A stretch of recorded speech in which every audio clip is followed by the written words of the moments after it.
أن لا إله إلا الله وحده لا شريك له ونشهد أن سيدنا ونبينا ومولانا محمدا عبده ورسوله صلى الله عليه وعلى آله وأصحابه وأزواجه وذرياته ومن تبعه بإحسان إلى يوم الدين.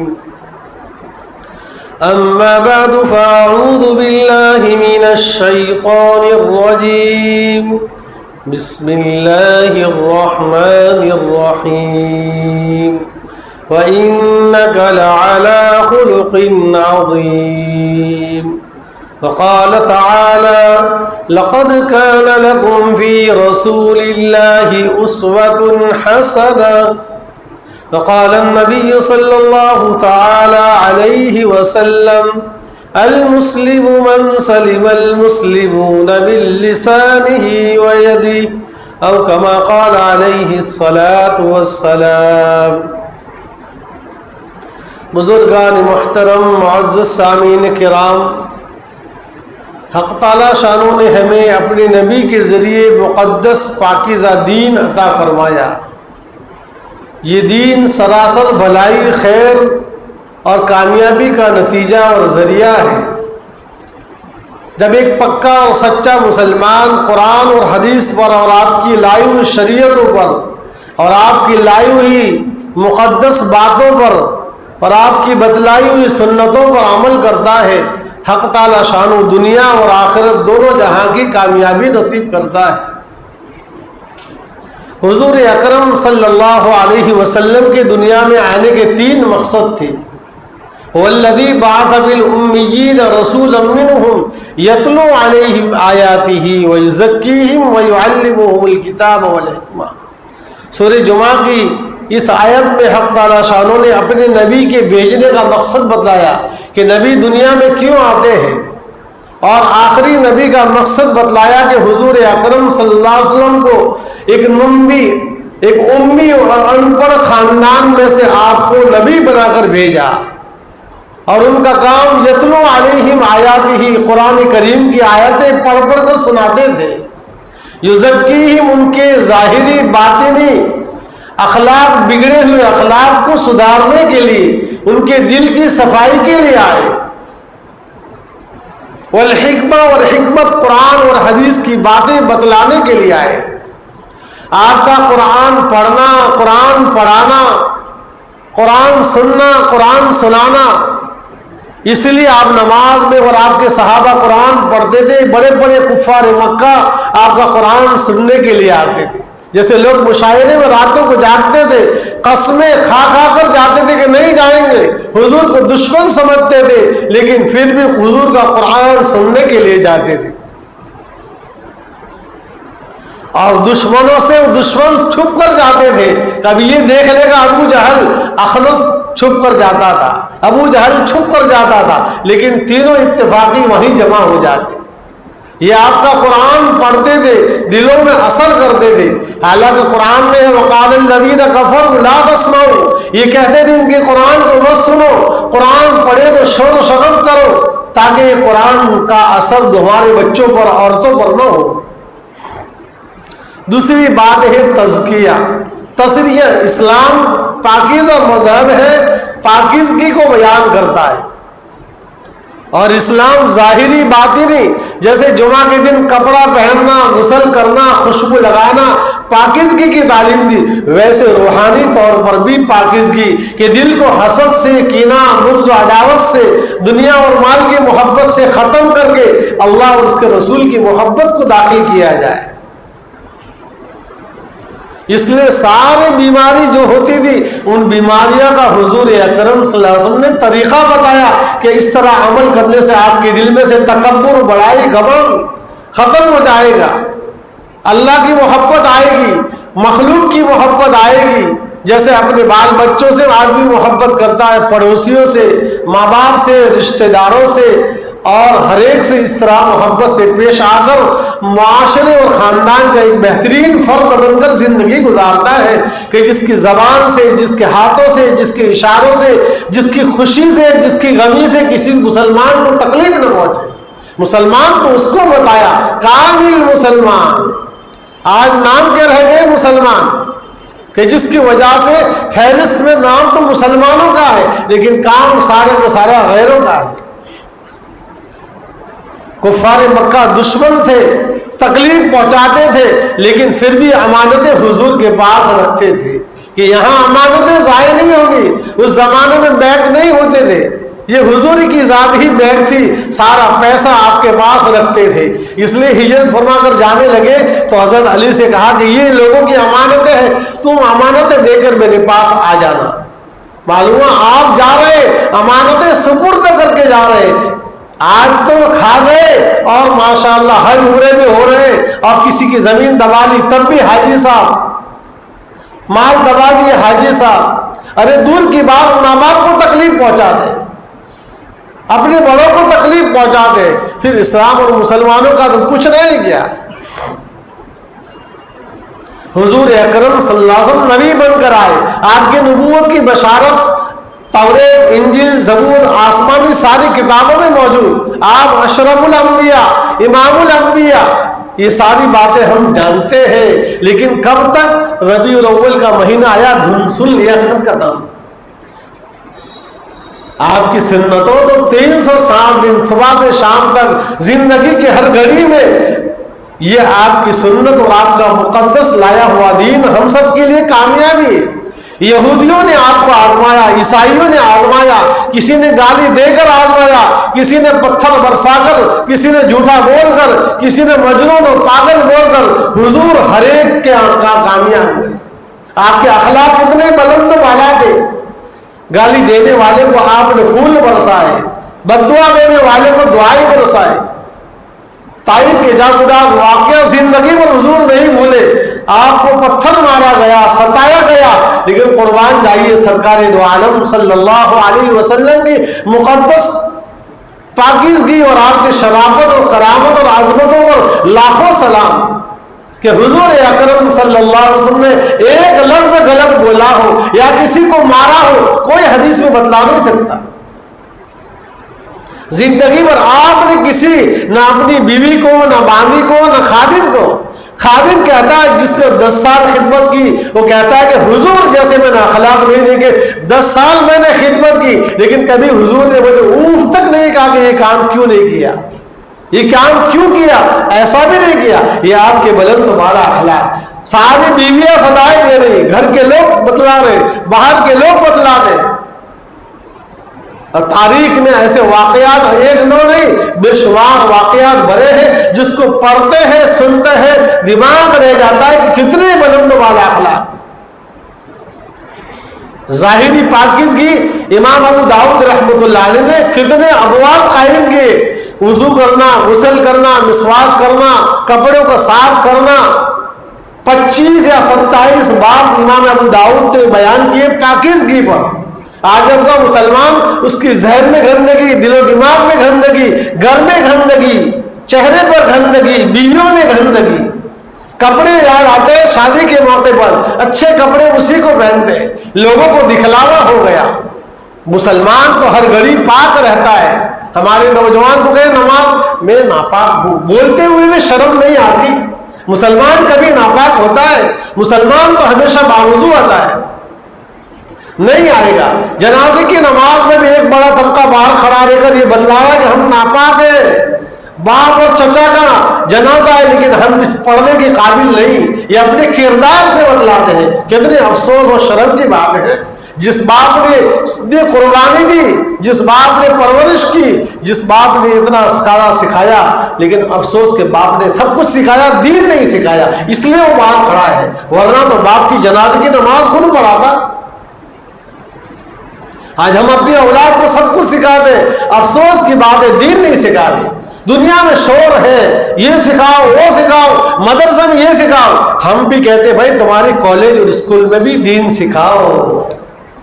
سب ہم ہی کو بول رہے ہیں، بڑے بڑے علماء کو عصری تعلیم، ارے اصل کے بعد تو غروب موت کا وقت ہے، کچھ کام آنے والا نہیں، دنیا کے سائنس ٹیکنالوجی سب ختم ہونے والی، یہی قرآن اور حدیث اور دین باقی رہے گا انشاءاللہ، ورنہ سب ختم ہو جائے گا۔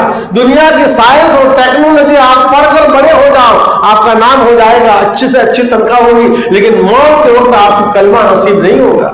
کلمہ ہوگا دینداری سے، اللہ اور کے رسول کی محبت سے، حضور کے بلند و بالا اخلاق اپنانے سے، آپ کی سنتوں کو زندگی میں لانے سے۔ بے شمار واقعہ ذہن میں میرا جی چاہتے کہ یہودی کا واقعہ سناؤں جس نے حضور کا امتحان لیا اور حضور کو اس نے فرسٹ نمبر دیا، ورنہ دنیا کے بڑے بڑے عیسائیوں نے، ایک عیسائی کا واقعہ شاید پہلے سناؤں گا، 100 ایسے آدمی جو دنیا کے بہت بلند و بالا تھے، اس عیسائی ہو کر عیسیٰ علیہ السلام کو نہیں، میرے نبی کو سب سے فرسٹ نمبر دیا۔ خود کیا کہہ رہا ہے؟ مائی چوائس از محمد صلی اللہ علیہ وسلم فرسٹ۔ عیسیٰ علیہ السلام کو نہیں کہہ رہا، حضور کو فرسٹ نمبر دے رہا ہے۔ کیوں؟ قائم کے اخلاق سب سے زیادہ بلند ہے، اسی نبی کے ماننے والے ہم بھی ہیں، لیکن ہماری بد اخلاقی سے ہمارے ماں باپ پریشان، محلے والے پریشان، ہمارے بڑے پریشان، مسجد والے مدرسے والے پریشان، یہ اخلاق ہمارے۔ ایک یہودی حضور کے پاس آتا ہے امتحان اور آزمائش کے لیے کہ میں نے توریت اور انجیل میں تو پڑھا، آسمانی کتابوں میں پڑھا، ذرا جا کر آزماؤں۔ جا کر کہنے لگا، نہ اخلاق نہ کردار، غلط الفاظ کہہ کے، اے محمد مجھے کھانا کھلا۔ حضور نے فرمایا، آئیے آپ ہمارے مہمان ہیں، آئیے اطمینان سکون سے بیٹھے، آج تو ہمارے پاس کوئی آدمی کہاں سے آئے، کس کا کام ہے، کب تک رہیں گے؟ مہمان کو بھی گاڑی کا وقت بتا دیتے کہ یہ وقت گاڑی، ارے بھائی پانی چائے پانی دے اس کو کروا، اس کو ذرا کچھ کھلا پلا تو صحیح، جانے کا راستہ بتا رہا ہے، ارے آنے کا راستہ۔ نبی کا طریقہ کبھی اکیلے نہیں کھاتے، اور حضور کے سامنے کیا کہہ رہا ہے یہودی؟ دھڑاک سے آ کر کھڑا ہو گیا، اور نہ صحیح بات بد اخلاقی کے ساتھ، محمد کھانا کھلاؤ، یہ آزمائش لے کے آ رہا۔ حضور کے تو اخلاق بہت بلند ہے، اسی لیے تو میں نے پڑھا آپ کے سامنے، وَإِنَّكَ لَعَلَىٰ خُلُقٍ عَظِيمٍ، آپ کو بہت بلند والا اخلاق دے کر بھیجا گیا۔ حضور نے اس کے سامنے کھانا پیش کیا، پورے گھر کا جو کھانا تھا وہ اکیلے نے کھانا کھا لیا، کبھی روٹی توڑتا ہے، ادھر پھینکتا ہے، ادھر کرتا ہے، کسی طرح سے حضور کو تکلیف پہنچانے اور بے چین کرانے کے لیے، لیکن وہ کہاں بے چین، وہ تو اس بارے میں فکر مند ہے کہ میرا مہمان کہیں بھوکا نہ رہ جائے، پورے گھر کا کھانا اکیلا صفا کر گیا۔ اس نے کہا کہ جیسا پایا سنا تھا اس سے اچھا پایا، کتابوں میں جیسے پڑھا اس سے بلند، لیکن کہا اور آزماؤں، اے محمد ذرا اپنا بستر بچھا دو، میں آرام کروں، تھکا ہوا ہوں، ننگی تلوار ہے، اخلاق بد کردار ہے، غصہ ہے، چہرہ بگڑا ہوا ہے، لیکن اس یہودی کو حضور نے یہ کہا، وہ بستر پر سنا جس پر آپ پر وحی نازل ہوا کرتی تھی، وہ مقدس بستر پر آپ کو لٹایا اس یہودی کو جس پر بلند بالا نبی رحمت للعالمین پر وحی نازل ہوا کرتی تھی، آپ نے بستر پر لٹا دیا۔ ایک ہی بستر تھا، یہ بھی نہیں پوچھا کہ محمد تم کہاں سوئیں گے، حضور نے اپنے آپ کو جاگے رکھا، نماز میں مست ہو گئے، دعائیں کر رہے اس کے لیے کہ میرے مہمان کو تکلیف نہ پہنچے۔ اس یہودی نے اتنا ٹھوس کے سب کا کھانا اکیلے نے کھایا تھا، رات کو پیٹ میں گڑبڑ ہو گئی، بستر خراب کر دیا، اور تیسری آزمائش کے پورے بستر پر پیشاب پاخانہ کر دیا۔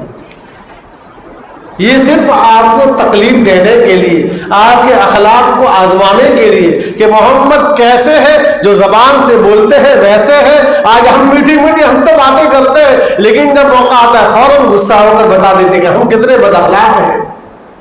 ہم اپنے کارخانوں میں، ماتحتوں میں، نوکروں کے ساتھ، گھر میں بیوی بچوں کے ساتھ کیا کرتے ہیں ہم سب کو معلوم ہے۔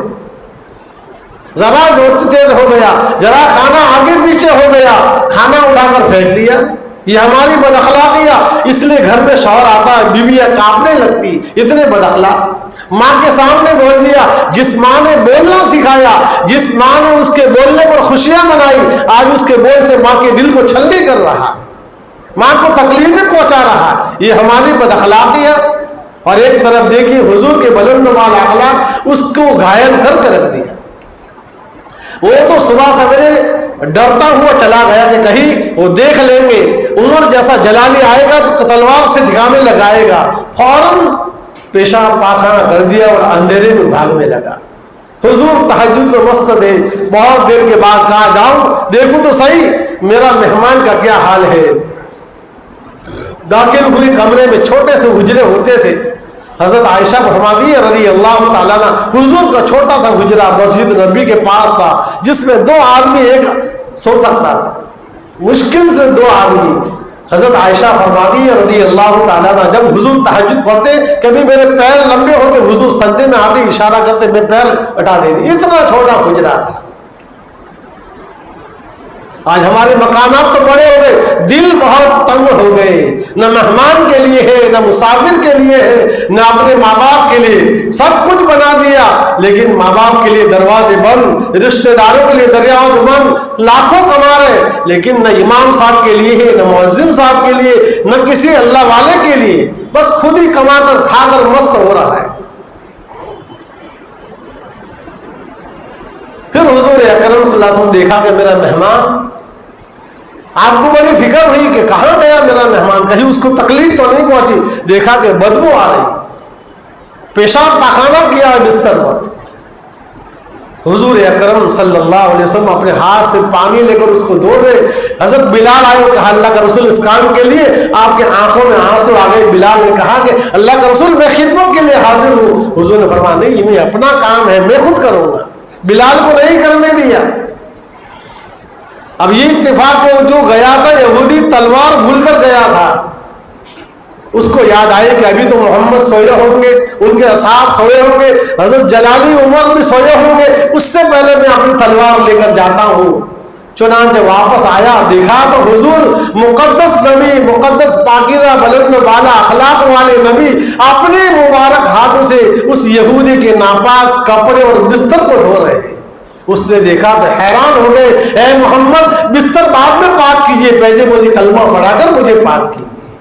یہ آپ کے بلند والا اخلاق تھے جس کو دیکھ کر حیران رہ گیا، جس نے آپ کی آزمائش کی، چند ہی گھنٹے میں آپ کو مل کر مسلمان ہو گیا۔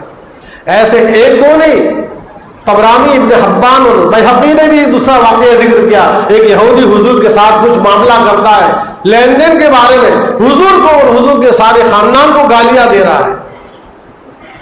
یہ بات دے کر حضرت عمر نے کہا اللہ کا رسول مجھے اجازت دی اس کی گردن اڑا دوں۔ حضور نے فرمایا نہیں، آپ ان کو یوں کہو کہ اچھا معاملہ کریں، مجھے یوں کہے کہ میں اچھی طرح سے ادا کریں، اور فرمایا کہ جاؤ عمر اس لڑائی اور جھگڑے کے بدلے میں اس کا دل دکھا ہے، اس کو 20 سال زیادہ اور دے دو۔ اس یہودی نے کہا اللہ کا رسول اے محمد مجھے کچھ نہیں چاہیے، میں نے تو آپ کے 3 اوصاف دیکھے تھے تورات اور انجیل میں پڑھ کر آیا تھا، لیکن ایک اوصاف کو آزمانے کا باقی تھا۔ میں نے پڑھا تھا کہ جس محمد کو جتنا غصہ دلائیں گے اتنا ہی آپ کا بردبار اور حلم بڑھتا رہے گا، جس کو میں نے اپنے آنکھوں سے دیکھ لیا۔ اشہد ان محمد رسول اللہ، رضیت باللہ ربا وبالاسلام دینا وبمحمد صلی اللہ علیہ وسلم پڑھ کر ایمان میں داخل ہوا۔ میرے عزیزوں اور دوستوں، ہم سیرت کو یہی سمجھتے کہ 12 ربیع الاول یا ربیع الاول کا مہینہ آ گیا، کھچڑا بنا کر کھا لیا یا جھنڈیاں لگا دی یا لائٹنگ کر دی۔ قربان جائیے حضور کو تو اللہ نے ایسا نور دیا جو آسمان زمین کو جو سورج اور آفتاب کو جو نور ملا ہے حضور ہی کے نور سے نور ملا ہے۔ ہم ظاہری نور کر کے فضول خرچی کر کے، نہ نبی نے 600 سال تک یہ رسم و رواج اور بدعت کسی نے نہیں منائی۔ صحابہ کرام 100 سال تک حضور کی وفات کے بعد حیات تھے، کسی صحابی نے اس طرح کی حرکتیں نہیں کی، حضور کی سنتوں کو اپنایا، زندگی کے ہر گوشے میں اور دنیا کے کونے کونے میں آپ کی باتوں کو پھیلا دیا۔ آج ہمیں ضرورت ہے حضور کی سنتوں پر عمل کرنے کے، اچھے اخلاق پیش کرنے کے، تاکہ ہم لوگوں کے سامنے اسلام کی اچھی تعلیمات کو پیش کر سکے کہ یہ ہے اسلام۔ اسلام تو ہمیشہ چمکتا رہے گا، لیکن آج سب سے بد کردار اسلام تو اپنی پاکیزگی میں ہے ہی بلند و بالا، لیکن سب سے بدترین لوگ شمار کیے جاتے جس کو لوگ بدنام کرتے ہیں وہ ہے مسلمان۔ مسلمان کو چاہیے کہ اپنے اخلاق بدل کرے، آج حضور کی سنتوں کو اپناتی ہوئی شرم آتی ہے. مسلمان داڑھی نہیں، مسلمان تو داڑھی سے پہچانا جاتا ہے، مسلمان کردار سے پہچانا جاتا ہے، مسلمان نرم کلام سے، اخلاق سے پہچانا جاتا ہے. اس لیے حضور نے تکبر سے، بڑھائی سے، حسد سے، بغض عداوت سے، یہ ساری گندگی کو صاف کرنے کے لیے آپ آئے. اس لیے حضور نے فرمایا جس کے دل میں تکبر بڑھائی ہے اس کو چاہیے کہ غریبوں کے ساتھ بیٹھے، یتیموں کے سر پر ہاتھ پھیلائے. اگر اونٹ کا پالنے والا ہے بکریوں والا کے پاس بیٹھے، یہ مسکین جانور ہے، ان جانوروں میں بھی اثر ہے. لامل کلام، نرمی سے کلام کرے. واقعہ لکھا ہے کہ جو آدمی حج مبرور کسے ملے گا، جنت میں بالا خانے کسے ملیں گے؟ فرمایا جو لوگوں کو سلام کرتا ہے، نرمی سے سلام کرتا ہے، لوگوں کو کھانا کھلاتا ہے، اچھے اخلاق سے پیش آتا ہے، اس کو اس کا حج اللہ مقبول کرتے ہیں، اس کو اللہ جنت کے بالا خانے دیں گے، اس کو لوگ اخلاق. آج ہم اکرام مسلم پڑھتے ہیں، سناتے ہیں، لیکن بد کردار مسلمانوں کو مسجد سے باہر نکالتے ہیں. واقعہ سننے اور دیکھنے نہ آتے. اس کا نام اکرام مسلم. اکرام مسلم تو آپ نے یہودیوں کو سینے سے لگایا، کفار کو سینے سے لگایا، جانے دشمنوں کو سینے سے لگایا. یہ ہے آپ کا اکرام. اسی لیے ہم کو کہا لقد کان لکم فی رسول اللہ اسوۃ حسنہ، تمہارے لیے تمہارے رسول کی زندگی اسوہ اور نمونہ اور آئیڈیل ہے. تمہیں کامیابی چاہیے، اللہ اور اس کے رسول کی باتوں پر عمل کرو تبھی تم کامیاب بنیں گے. تم یہود و نصارہ اور مشرکین کو دیکھیں گے، ان کے لیے تو دنیا میں جنت بنائی ہے، چند دن کا مزہ ہے، پھر ہمیشہ ہمیشہ کے لیے بربادی اور جہنم ہے ان کے لیے. تم ان کے طریقے کو اپنا کر جہنم کا راستہ کہاں اختیار کرتے ہو؟ تمہیں تو اپنے نبی کے کلام سے، نبی کے اقلال سے، نبی کے افعال سے، نبی کے حدیثوں سے، نبی کے طریقوں سے. بھائی اپنے سماج معاشرے میں کھانے پینے کی سنت سے کون روکتا ہے؟ مسواک سے آپ کو کون روکتا ہے؟ سنتوں سے کون روکتا ہے؟ یہ سنتوں پر تو عمل کرو. پھر بعد میں وہ سنتیں جو شادی بیاہ کی ہے جس سے لوگ ناراض ہوتے ہیں، پھر آپ کے دل میں محبت آئے گی اللہ کی، پھر آپ چھوڑ دیں گے. سارے لوگ ناراض ہو جائے لیکن میں اللہ اور اس کے رسول کو ناراض نہیں کر سکتا. اب تو سارا پکایا دین ہمارے پاس موجود ہے. کھانے کی سنت سے کون روکتا ہے؟ بازار میں کاروبار کرتے ہیں، ہمیں کون روکتا ہے؟ نبی کی یہ بھی سنت ہے کہ کاروبار بھی ہمارا صحیح ہو جائے، اخلاق صحیح ہو جائے، کردار صحیح ہو جائے. قربان جائیے امام اعظم جس کو ہم امام مانتے ہیں، انتقال ہوا 56 کروڑ کے مالک تھے. کتنے؟ 56 کروڑ درہم کے مالک تھے. ایک طرف آپ کا تقوی، ایک طرف طہارت. 40 بڑے بڑے محدثین آپ کے شاگرد ہیں، ان کا استاد ہے، تجارت بھی ہے، کاروبار بھی ہے، لیکن تقوی طہارت ایسا ہے کہ انتقال ہوا آپ کے خزانے میں 56 کروڑ. کتنے؟ ذرا بولو نا. 56 کروڑ کے مالک تھے. کیوں؟ آپ کا تجارت تھی لیکن تقوی طہارت بھی تھی، اللہ کا ڈر خوف بھی تھا. یہ بھی سنت ہے حضور کی، سنت کے مطابق تجارت کرنا. ایک مرتبہ حضرت امام اعظم سخت گرمی میں دھوپ کے وقت مکانوں کے سائے سے گزر رہے ہیں. ایک مکان کے سائے سے ہٹ کر دھوپ میں چلنے لگے. خادم نے کہا حضرت کیا ہوا؟ فرمایا اس مکان والے نے مجھ سے قرض لیا ہے، اب میں اس کے مکان کے سائے سے فائدہ اٹھا کر سود لینا نہیں چاہتا. کس قدر تقوی و طہارت تھی کہ ان کے جس کو پیسہ قرض دیا ہے اس سے ہم فائدہ اٹھانا نہیں چاہتے. آج ہمارے بہت سے انانے لوگ آتے فورن سے غریب کو پیسہ دیتے اور کہتے تیری یہی دعوت ہے، آج ہماری زبردستی کی دعوت کھاتا ہے. جس کو قرضہ دیا کتنا فائدہ اٹھاتا ہے. امام اعظم کے خادم کو حضرت نے بتایا کہ یہ پورا کپڑے کا لاٹ ہے جو تقریباً 30,000 درہم کا تھا. حضرت نے بتایا کہ اس کو بیچنا ہے، بہت قیمتی ہے، بازار میں اس کپڑے کی مانگ تھی.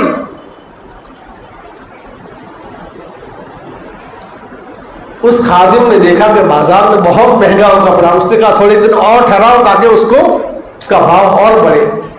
چنانچہ بہت بیچا، بہت قیمت ملی. امام اعظم کے پاس آئے تو وہ سمجھتا تھا کہ مجھے شاباشی دیں گے، لیکن امام اعظم نے اس کو بہت ڈانٹا کہ نالائق، تو نے تو سب بیکار کر دیا، جتنا منافع اور جتنا پیسہ سب کے سب صدقہ کر.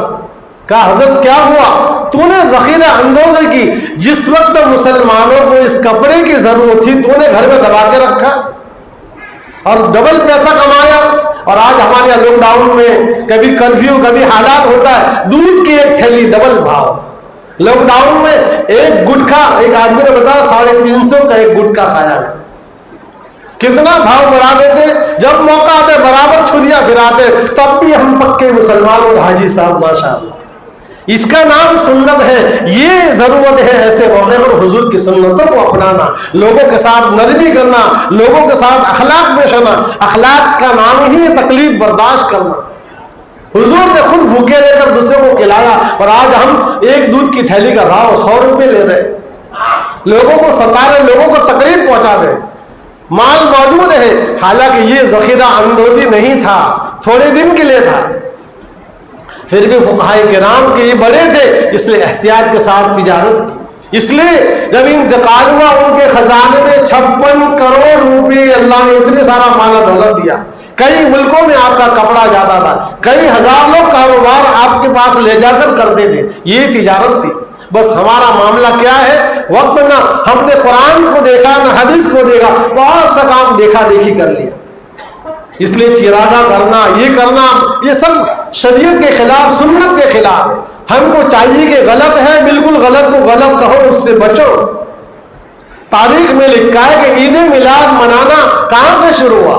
نہ صحابہ نے, نہ کتب نے, نہ غوث نے, نہ کسی بڑے سے بڑی ولی نے منایا. پھر یہ کہاں سے لائے؟ فرمان موسیٰ میں ایک بادشاہ تھا جس کا نام مظفر الدین, لیکن فاسق فاجر بادشاہ تھا. اس نے ایک سرکاری مولوی سے زبردستی کتابیں لکھوائی اور اس کو بہت انعام دیا. پھر ربیع الاول کے موقع میں چراغا کرتا, یہ سب کرتا, اور 3 لاکھ سکے خرچ کرتا تھا. بس یہی تھا. جیسے تعزیہ قرآن حدیث سے ثابت نہیں, ایک شیعہ نے شروع کیا تھا. بس یہ غلط باتیں شروع ہو گئی, ہم بھی پیچھے پیچھے چلے. ہمارے سامنے علماء موجود ہے, کتاب حدیث موجود ہے, ہمیں پوچھنا چاہیے کہ شریعت کے خلاف کام تو نہیں کرتے. بعض لوگ غلط تعویلیں کرتے. بھائی اللہ کا نام نہیں لے سکتے, کھاتے وقت بسم اللہ, لیکن اس طرح کے فاتحے جو تم پڑھتے ہیں یہ غلط طریقہ ہے. یا جس طرح تم خلال ہو کر سلام پڑھتے ہیں یہ حدیث سے ثابت نہیں. حدیث سے وہی ثابت ہے. ایک صحابی کہتے ہیں یا رسول اللہ, ہمیں یہ تو پتا ہے کہ ہم سلام کیف نصلی, ہم آپ کو درود کیسے پڑھے؟ حضور نے پڑھ کر بتایا, اللہم صلی علی محمد وعلی آل محمد کما صلیت علی ابراہیم وعلی, یہ پڑھ کر بتایا. نماز پڑھ کر بتائی, حج کر کے بتایا, شادی کر کے بتایا, سارے عمل کو کر کے حضور کے سامنے پیش کیا. اب دین میں کوئی نہیں گھڑی من غلط بات پیش کرے گا وہ حضور کا اور دین کا دشمن کہلائے گا, چاہے وہ کچھ بھی سمجھتا ہو. اگر کوئی آدمی بہترین قسم کے سونے اور چاندی کے ورق میں کوئی گندگی اور ناپاک بند کر دے تو کیا لوگ خریدیں گے اس کو؟ اگر دیکھ لیا ہے تو بدبو ہے, اس کو پھینکے گا, اس کی دکان کو بھی ختم کرے گا کہ یہ تو لوگوں کو ناپاک کھلا رہا ہے. ایک عورت کا واقعہ لکھا, آج کیا کیا کھلایا جا رہا ہے, کھانے پینے پر ہی آدمی کو ختم کر دیا جاتا ہے, دشمن بھی اسی پر لگے ہوئے. ایک ابھی واقعہ میں نے پڑھا کہ ایک عورت نوجوان 15-17 سال کی بچی جس کو گل گپا کہتے ہیں, ہمارے یہاں پانی پوری کھلایا, اس کے بعد بے ہوش ہو گئی, بکواس کرنے لگی. بہت ڈاکٹر نے, کوئی ڈاکٹر کو سمجھ نہیں آیا. ایک دیندار آدمی وہاں گیا, اس کو کہا بیٹا تجھے ہے کیا؟ تو بس وہی بات کر رہی ہے. اب گول گپے والے کے وہاں گیا تو اس میں ہیروئن نشے والی چیزیں ملا کر کھلاتا ہے. یہ آج کل کیا جا رہا ہے. طرح طرح سے اس امت کو ستایا جائے گا, لیکن امت کو نجات دیکھنی ہے تو حضور اور اس کے طریقے پر. اگر ہم قرآن حدیث پر آئیں گے ہمارا کوئی کچھ نہیں بگاڑ سکتا. شریعت کے خلاف جائیں گے پریشان ہو کر رہیں گے. اس لیے ہم سب کے لیے ضرورت ہے ہم قرآن حدیث کو اپنائیں, اللہ اور اس کے رسول کی باتوں پر عمل کریں, اپنے گھروں میں دینی ماحول قائم کریں. قرآن اور حدیث صحیح باتیں آپ گھر میں بتائیں گے, غلط باتیں خلاف سنت خود بخود رخصت ہو جائے گی. جیسے پاک پانی آپ ڈالیں گے ناپاکی خود بخود ختم ہو جائے گی. لیکن افسوس کی بات ہے کہ آج ہم غلط طریقوں کو اپناتے ہیں. ہمارے محلے میں بھی, بستی میں بھی ان تمام باتوں کو دیکھے ایسے غلط لوگ ہیں, اس کو محبت سے سمجھائے یہ غلط کام ہے, اس پر کوئی ثواب نہیں. صحیح سنت کے مطابق 2 رکعت نماز پڑھنا, غیر سنت میں 1000 رکعت پڑھنے سے یہ 2 رکعت پڑھنا بہتر ہے. اور یاد رکھنا شریعت کوئی ڈھول دھماکے کا نام نہیں, حضور تو اس کو ختم کرنے کے لیے آئے. کیسے ہو سکتا ہے؟ اللہ تعالی ہم سب کو عمل کی توفیق عطا فرمائے. وآخر دعوانا الحمدللہ.